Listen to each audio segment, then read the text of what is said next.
assalamu alaikum musidɓe on fulɓe mi salmini on fulɓe tv min musidɗo moon Khadijatou Diallo arani on hannde ɗo kadi eɓon jeeya théâtre fi waɗugol lonce o bukku mo annduɗa ɓe siɓɓe men no iwri ha Amérique ari waɗugol lonce from Babylon to Fuuta Jallon ɗum ɗon noon ko programme hittuɗo jokke men tan daron ko feƴi ɗon.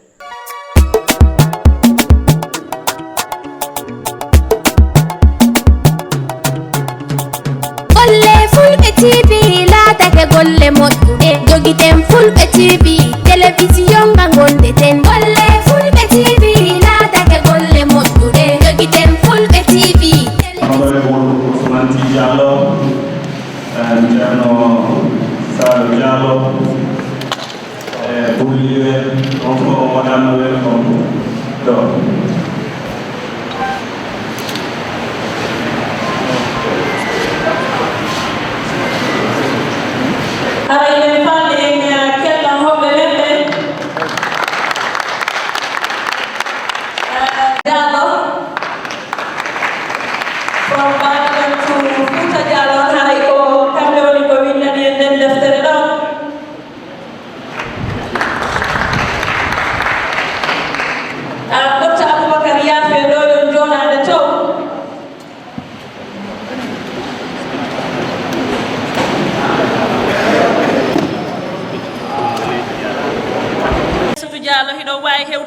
hoɓɓe men ɓen teddungal ko addan ɗon ɓe ko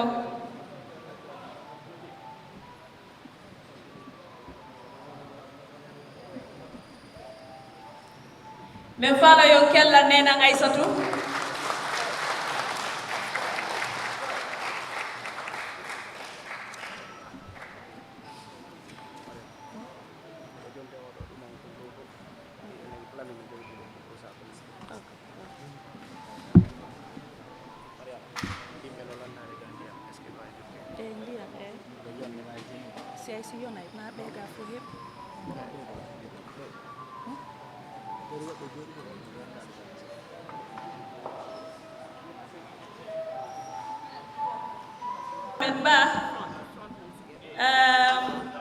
kamɓe woni président o winde janggen atlam ɓe ara ɓe waɗana en ɗo duwa. Alhamdulillah. Sallallahu wa sallama wa baraka ala nabiyyina Muhammad wa alihi wa sahbihi wa sallama tasliman kathira.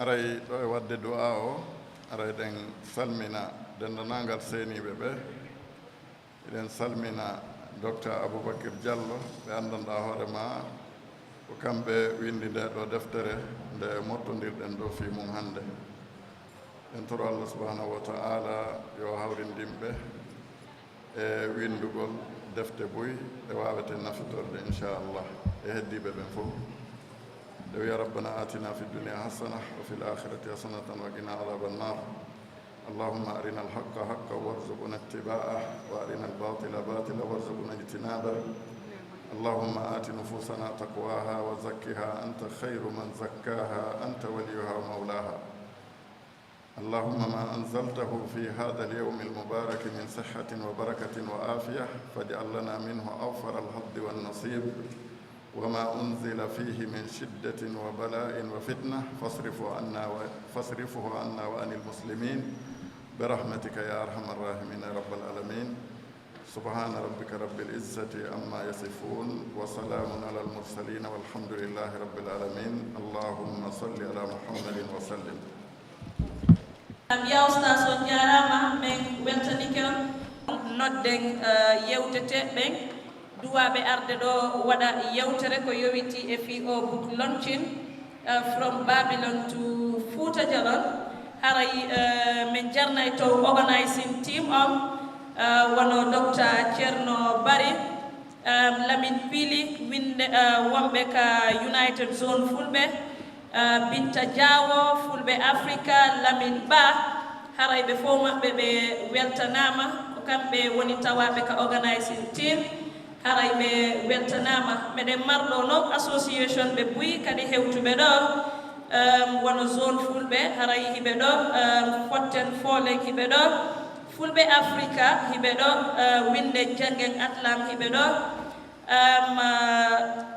tabital pulaku kamɓe kadi hiɓe ɗo haray hiɓe weltanaɓe fof maɓɓe battane ko ɓe wawi arde fi tawede o programme haray hooreɓe men ɓe wonɓe ka laamu ɓe tawata woɓɓe ɓe wawali hewtude kono ɓe heeɓi ko ɗum woni woɓɓe ɓe wawi imminde fi yo ar wawa tawede ko ɗum woni programme o haray en wattote ɗen noddude ɗo fi yo hewtu waɗanayi ko ɗum woni yewtere finde deftere winden finde deftere from Babylon to Fuuta Jallon haray en nodday Dr.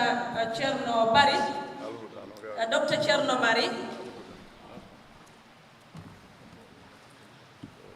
haray men faala yo kellan Dr. Cherno Bari Dr. Cherno Bari kamɓe kadi haray ko mawɓe meɗen wakkiliɓe moƴƴa noon ko yowiti e fi leñolngol min Mariam miɗo manditino feede mi wonno paykum Dr. Cherno Bari ɗum kutor maɓɓe ɗo iwataka hoore maɓɓe si ɓe yaltino GRTS ko kamɓe tun wonayno ɗon pullo mo tawata haray ko ɓe hersirta ko ɓe woni kam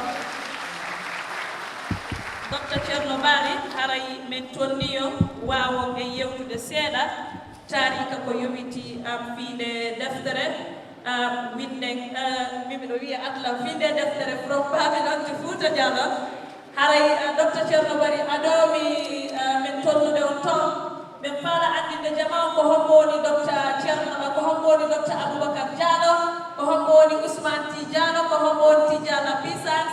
We also have Habib Sow Habib Diallo Diallo ɓen faala yo ñimmo dara ɗon jama o yi'a on Habib ko kamɓe woni Habib Diallo Habib ɓe weltike kono e madame on kadi machallah haray ɓe weltanike o iɗon andi tum ma si hunde moƴƴay si feeway ko minen rewɓe haray enen sonnaɓe koyen townu kondu dow Dr. Aboubacar Diallo kamɓe kadi yoɓe ñimmoɓe daro jama o yi'a ɓe Dr. Aboubacar min faala yo kellan Dr. Aboubacar machallah haray ko ɓe woni ko winɗani en deftere nden Honorable Ousmane Tidiano from Liberia former presidential advisor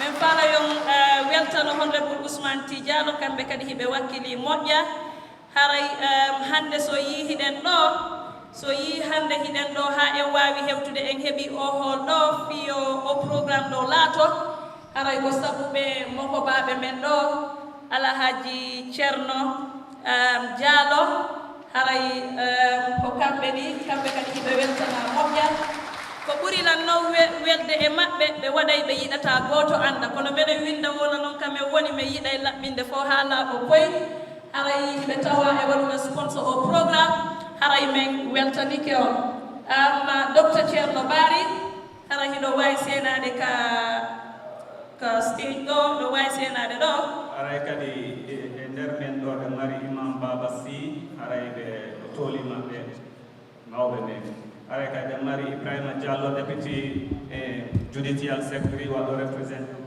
chief justice on haray welcome Ibrahima Diallo. Thank you. Tidiano Pisans ɓe gandi si tawi dumbuyano falano arde ɗo so humpitiki Tidiano ɗo tun ɓe yittoto ko ɓeɗo woni ɓuleteɓe ɓeɗo hay ɓe ɓuuri ɓe humpinade hay menen yindowonaɓe Tidiane on jarama ɓe weltike. Assalamu aleykum wa rahmatullahi taala wa barakatuhu.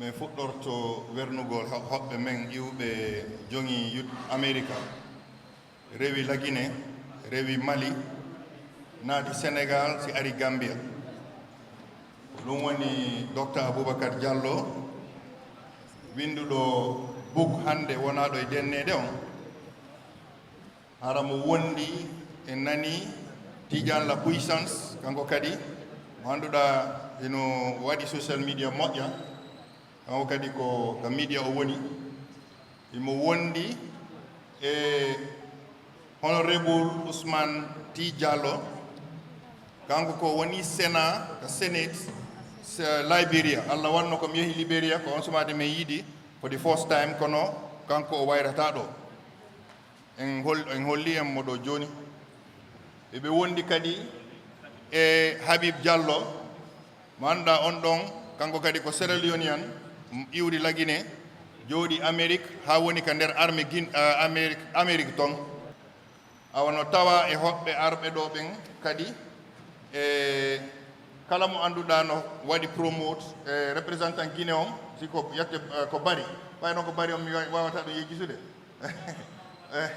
honto ɓe woni taw non sonnaɓe yette bari ɓen aha e hinoɓe ɓaawo ga ɓeɗo kan kadi ko ɓe woni représentant on lagine ko ɓeɗo ardi e hoɓɓe ɓen awo ɗum kadi meɗen werni hoɓɓe jooɗiɓe yesso ɓen ɗo fof on anditiɗo Alhaji Mamadou Ɓooyi kamɓe kadi ɓe tawa e woɓe wadde sponsor haajuji ɗin ɗo fof e représentant Adlam oustas Mamadou e hoɓɓe kadi woni ɗo oustas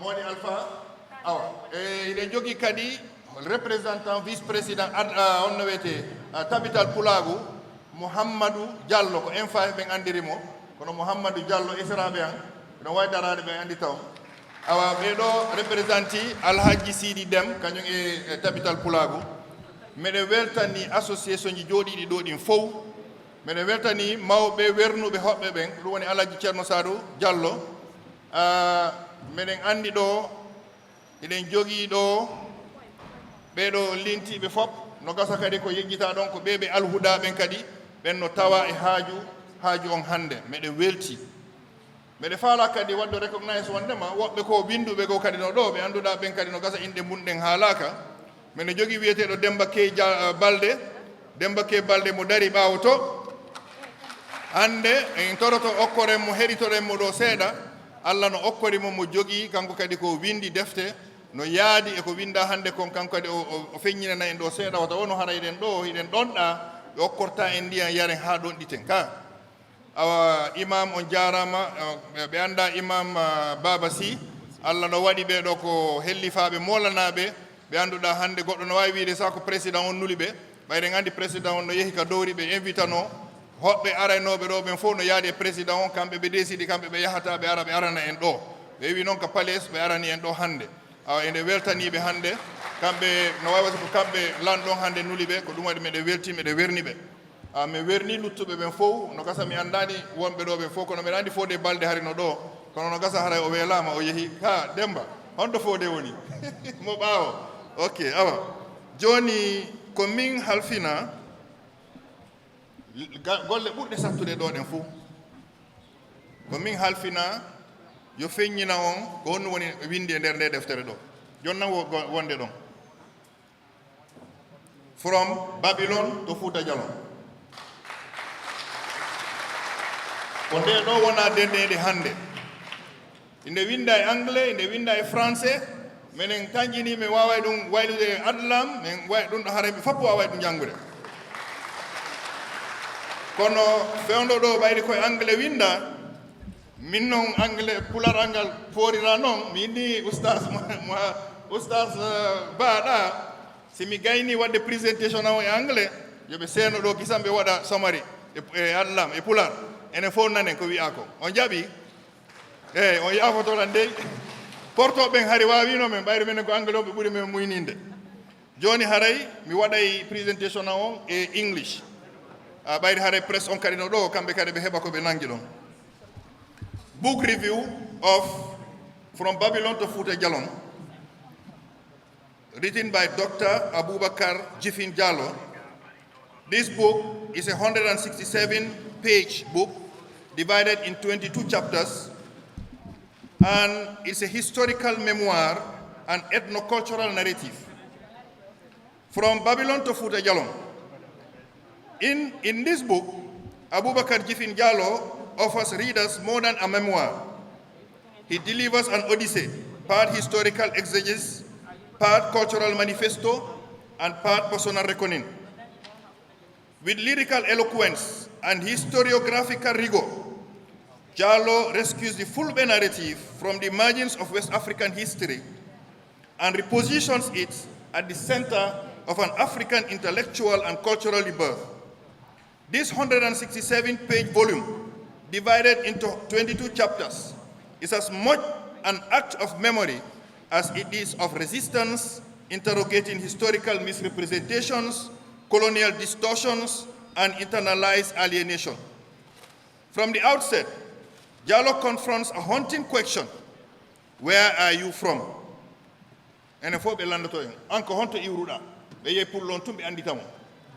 While seemingly benign, this question becomes the leitmotif of an entire people's historical anxiety and existential research.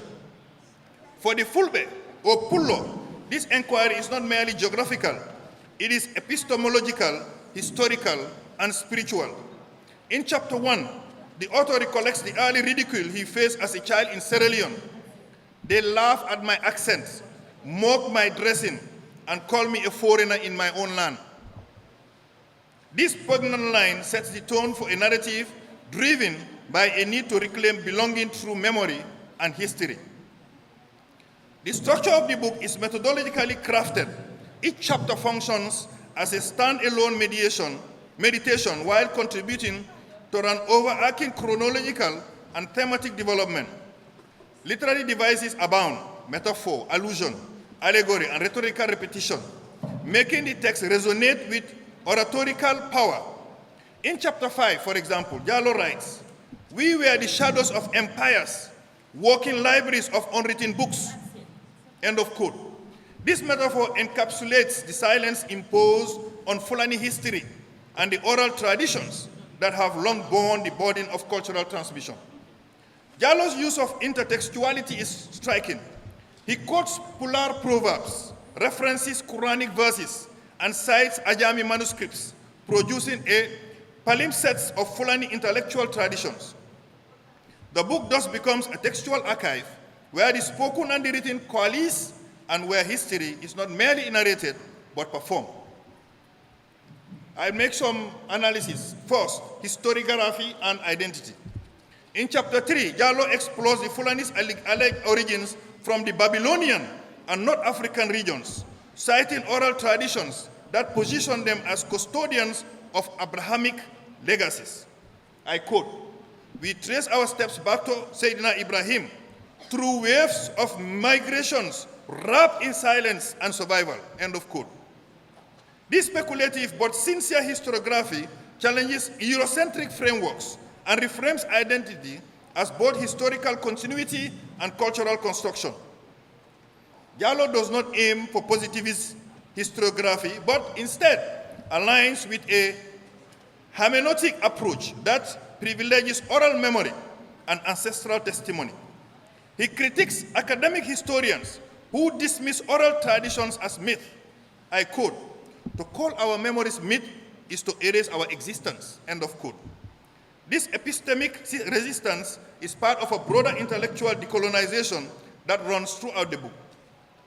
Number 2, Lawol Pulago, the Pullo ethos. A profound portion of the book is dedicated to Lawol Pulago, the Fulani ethical code encompassing muñal, patience, yondinal, modesty, tinnade, decency, and hakkilde, wisdom. These are not just abstract virtues, but lived philosophies. In chapter 7, for example, Jallon writes, and I quote, "To be pullo is to carry the weight of silence with grace, to speak not in haste, to walk in dignity." End of quote. The prose here is not just descriptive, but meditative, almost Sufi in its cadence. These virtues are illustrated throughout the anecdotes. For example, his grandfather, great-grandfather, Alpha Jiffin, is remembered for settling disputes without raising his voice. And I quote, "He tamed tempest with silence." End of quote. This personification underscores the internalization of Lawol Pulago in everyday life. Number 3, the theocracy of Fuuta Jallon.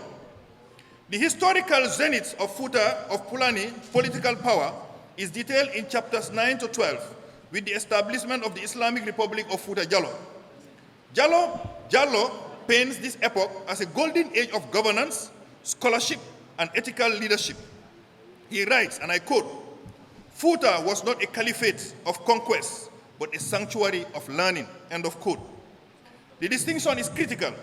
While colonial historiography often portrays Fulani jihads as aggressive, Jallon insists on their reformist and pedagogical character.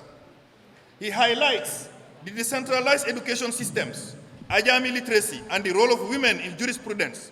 His grandmother, for example, Nana Keso, would quote long Quranic passages and interpret legal rulings. These portraits of scholarly matriarchs challenge the often male-dominated narratives of Islamic history in West Africa. Number 4, colonialism and fragmentation. In a scathing critique of colonial disruption, Jallon recounts how British and French powers dismembered Fuuta Jallon, breaking its theocratic unity into colonial fragments. Chapter 14 is particularly evocative, and I quote, "They threw bloodlines, erected flags over graves, and called it civilization," end of quote. The author employs metaphor and alliteration to underscore the violence of colonial cartography. He also explores how colonialists labeled the Fulani as foreign rulers, a term later echoed by nationalist movements seeking to delegitimize Fulani authority. This internalized colonialism, Jallon argues, persists in post-independence identity politics. Number 5, personal genealogy, and spiritual memory. The personal and the historical intersect most intimately in chapter 19, where Jallon undertakes a pilgrimage to his ancestral village. There, surrounded by the ruins of mud houses and half-buried Ajami text, he experienced what is called a memory quake. He writes, and I quote, "The earth will not shake, but my soul did," end of quote. This moment is crafted with poetic intensity, symbolizing the convergence of past and present, self and ancestry.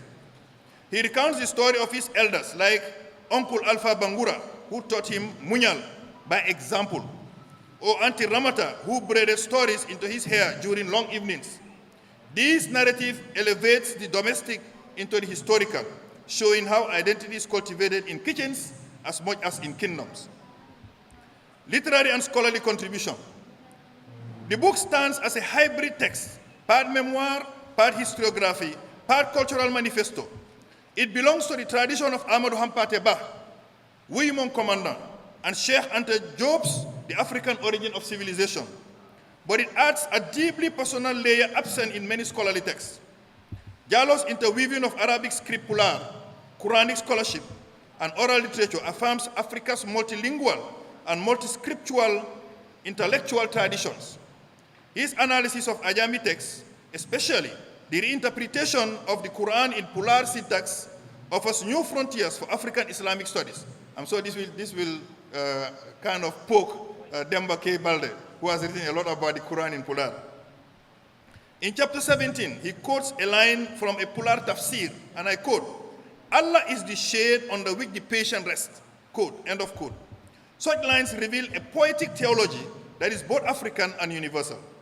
Moreover, Jallon's historiographical method is both reconstructive and deconstructive. He deconstructs colonial archives while reconstructing indigenous ones, oral, spiritual, and linguistic. His work echoes Michael Rolf Troilus' idea that history is both what happened and what is said to have happened. Conclusion. From Babylon to Fuuta Jallon is a monumental work. It is as much a cry against erasure as it is a song of celebration. Dr. Abubakar Jiffin Jallon has succeeded in transforming personal memory into collective history, and oral tradition into intellectual heritage. His book is not just a contribution to Fulani studies. It is a luminous addition to African letters. In an era where identity is contested and history manipulated, this book reminds us that the past is not dead. It lives in names, in languages, in prayers, in silences. The narrative's final lines echoes this ethos. We are born from journeys, baptized by memories, and buried under stories. May we never forget. I am strongly recommending that this book be a reading for scholars of African history, Islamic civilization, post-colonial studies, and for anyone seeking to understand the deep soul of a people who have long carried their libraries on their backs. Assalamu alaikum wa rahmatullahi wa barakatuh. Professor Cherno.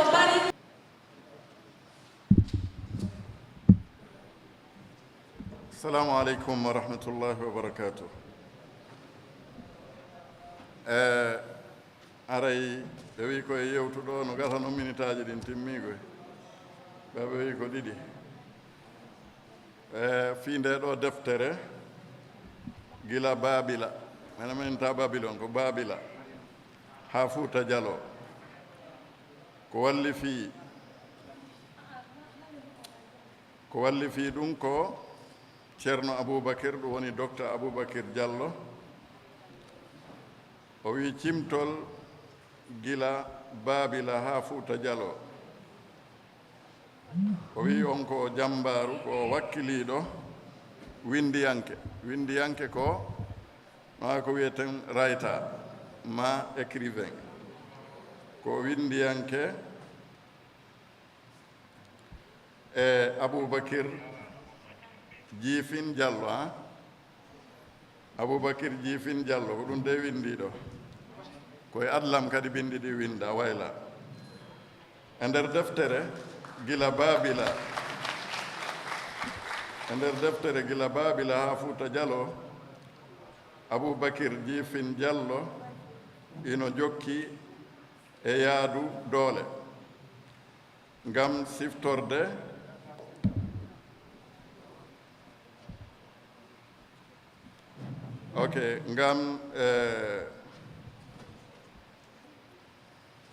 siftorde e andinde e ƴellintinde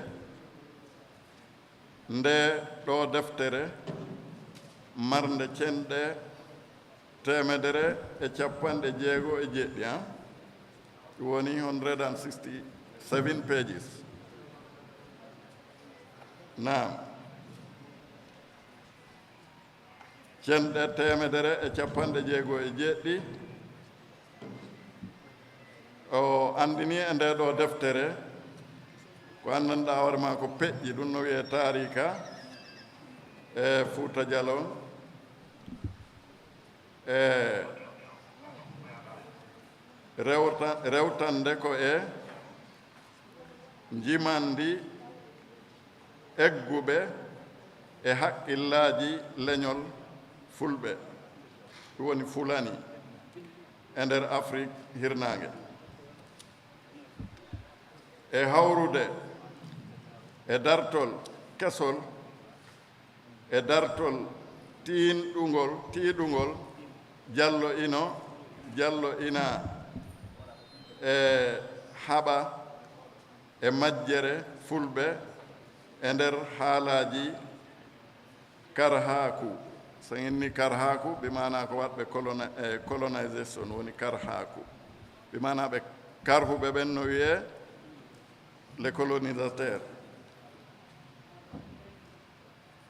naam caggal karhaku o lundi miijo wonde fulɓe ko koɗo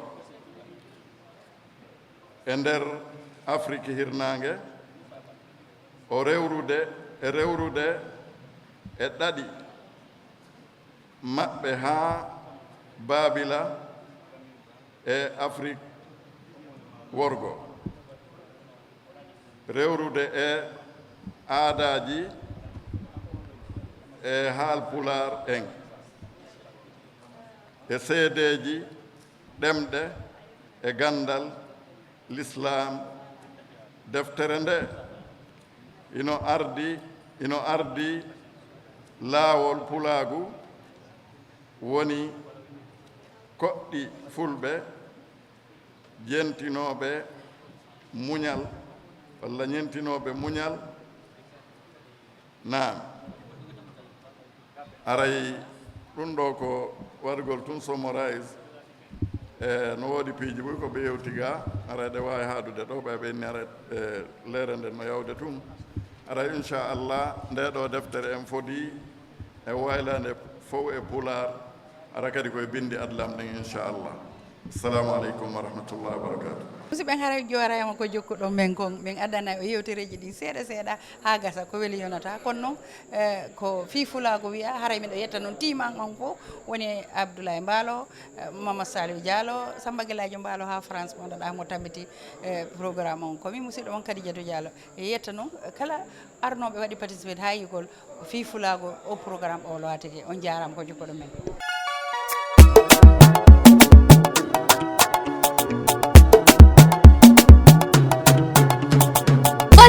Fulbe TV laatake golle moƴƴuɗe jogiten Fulbe TV télévision nga gonde